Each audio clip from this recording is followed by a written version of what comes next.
Hello सगळ्यांना। तर काल मी गेले होते मामाच्या गावी बावड्याला। तर शेतात फेरफटका मारताना एक छोटासा व्हिडिओ तुमच्याशी शेअर करावा असा वाटला म्हणून करत आहे। तर इथे बघू शकता तुम्ही, सूर्यास्ताची वेळ होती आणि आम्ही शेतात फिरायला गेलो होतो। तर खूप छान असं निसर्गरम्य असं वातावरण होतं। मस्तपैकी नारळाची झाडं होते, चिकूची झाडे होते, डाळिंबाची बाग आहे मामाची। त्यानंतर खूप छान अशी चिकूची झाडे, चिकू तर खूप खूप गोड होते। आमच्या आजीने तर मला कॅरेट भरून चिकू दिलेले। त्यानंतर ऊस होता, ज्वारी होती, असे भरपूर प्रकारचे पिके होती। खूप सुंदर असं वातावरण होतं। त्यानंतर पशुपालन देखील होतं।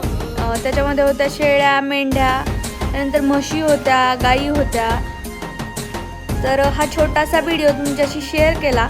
तुम्हाला आवडला तर नक्की लाईक करा।